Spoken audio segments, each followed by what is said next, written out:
Dear students, I am Niranjan Jha, a teacher of Mahatma Gandhi Shikshan Sansthan Darbhanga. This time I am going to teach the students of class 8. This is subject science. This is fifth chapter. The name of this chapter is coal and petroleum. This is 10th day on this chapter. This time our topic is conservation of energy. Before conservation of energy, we have to understand two things. There are two limitations of fossil fuels. What are the limitations of fossil fuels, or limitations means drawbacks? What are the drawbacks of fossil fuel? There are two drawbacks or two limitations of fossil fuel. One is it has limited stock. Fossil fuel has limited stock. And we know what are fossil fuels. Coal, petroleum are the examples of fossil fuel. These are present in nature in limited stock. If these resources will be consumed at this present rate, then according to some survey of the scientists, it will consume after 100 years. It may exhaust after 100 years. And second limitation is it causes pollution. When fossil fuel burn, any fossil fuel, either solid, liquid or gas, all fossil fuel causes different types of pollution. Some fossil fuel causes more pollution and some fossil fuel causes less pollution. But all the fossil fuel causes pollution. Now, how we have read about pollution. When fossil fuel burn, then what happens? Then it releases carbon dioxide, CO2. It releases CO2, carbon dioxide, which causes global warming or greenhouse effect. Second, it releases carbon monoxide. This is carbon dioxide. CO2 means carbon dioxide. It causes global warming. This is first. Second thing is, we have already discussed it, only we are revising. When fossil fuel burn, then it produces carbon dioxide, which causes global warming, also known as greenhouse effect. Second thing, it releases carbon monoxide.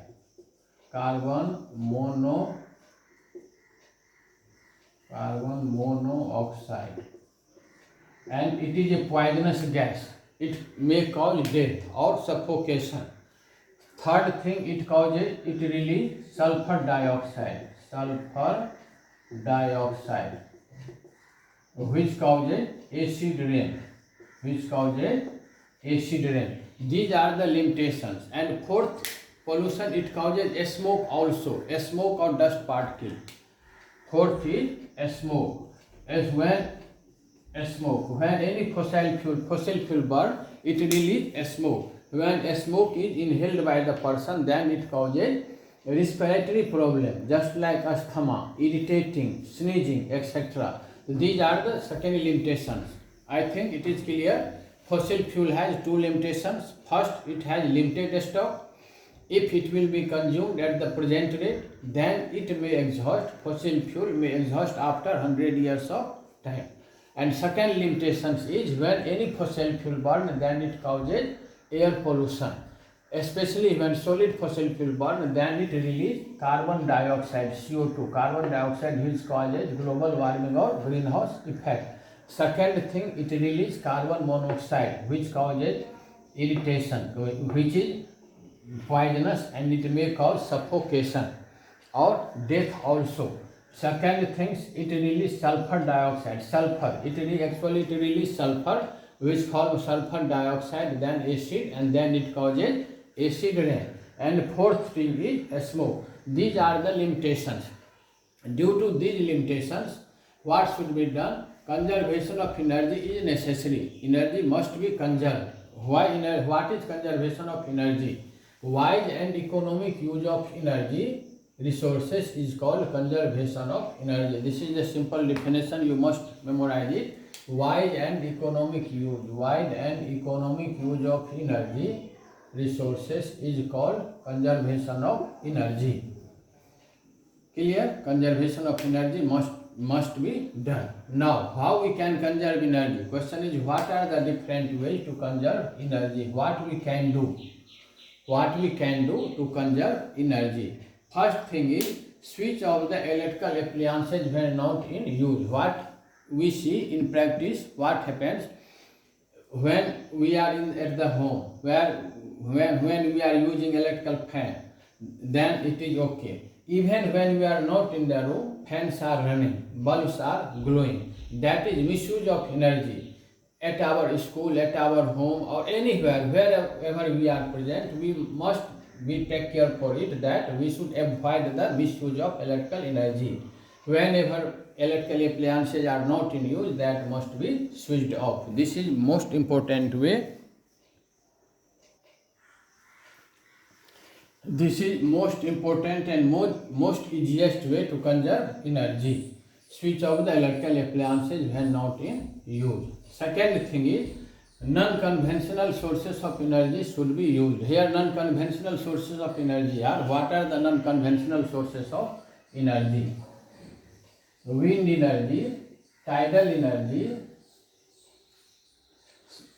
solar energy, tidal energy, wind energy. These are the examples of non-conventional sources of energy. All these sources should be used as much as possible, and the government is always trying to utilize this energy to maximize the usage of this energy. When these non-conventional sources of energy will be utilized, then conventional sources of energy will be conserved. And conventional sources of energy are coal, petroleum, wood, etc. Second thing is keep vehicles in good condition, and not only vehicles, all the machines and vehicles should be in good condition. If machine will be in good condition, if vehicles will be in good condition, that will be maintained properly, then it will consume less amount of energy. And if machine is not properly maintained, then it will consume more amount of energy. For example, in our vehicle, in motorcycle or a scooter, what happens when air of the tire is not proper, then it will consume more energy. And we can see very easily, if you drive cycle, then what happens? If your tire has not sufficient air is not tight in your tire of the cycle, then you have to apply more and more effort. You require more force to move the cycle. And if everything is maintained, if air of tire is tight and all parts of cycle is well maintained, then we can run your cycle by applying less amount of effort, less amount of energy. The same thing happens in all the vehicles and all the machines. If machines or vehicles will be in good condition, it will consume less amount of energy. And if machine or vehicles will be not in good condition, it will be not maintained properly, then it will consume more amount of energy. So all the machines and vehicles should maintain in good condition. Fourth thing is try to use public transport as much as possible. Here what is the meaning of this? Public transport in big cities or wherever it is possible. What happens if you go to market to purchase any single item, then we use our personal vehicles, we use our motorcycle or car. What happens? More and more energy is consumed. It has bad effect in different way. When we use more and more personal vehicles, then what happens? It causes jam on the road. It consumes more and more diesel or petrol, and which causes more and more air pollution. If we use public transport, public transport means government bus or city bus.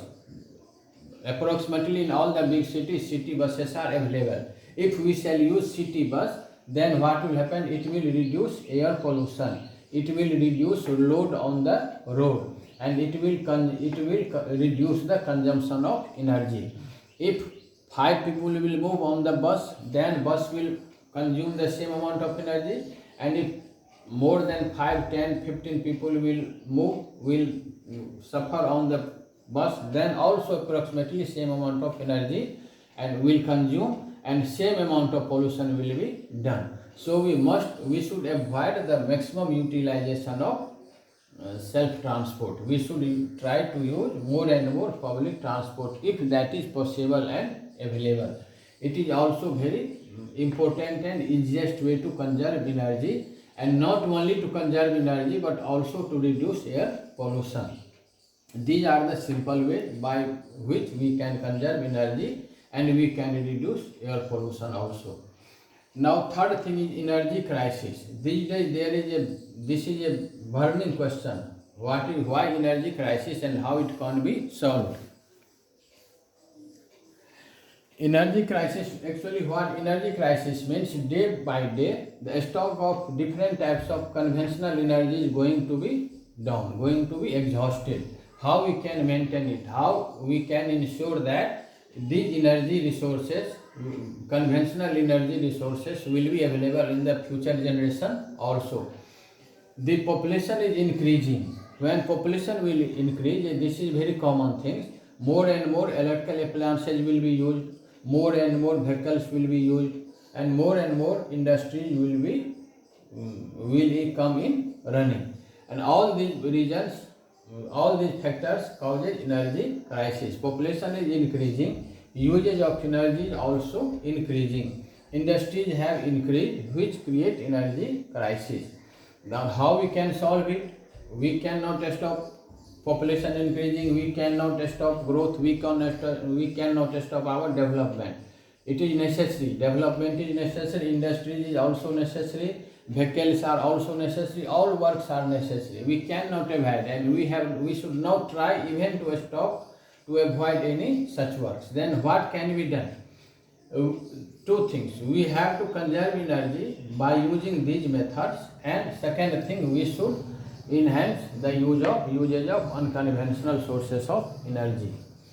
Dear students, this time we have studied about conservation of energy. Wise and economic use of energy resources is called conservation of energy, and this conservation of energy can be done in different ways. And one thing was limitations of fossil fuels. What are the limitations or what are the drawbacks of fossil fuel? Two drawbacks or two limitations are there for fossil fuel. One, fossil fuels are available in nature in limited quantity, and second thing, fossil fuels when burned causes pollution. Okay, we have completed this chapter. In one video we shall revise different topics, and then we shall try to solve some questions of this chapter. Thanks.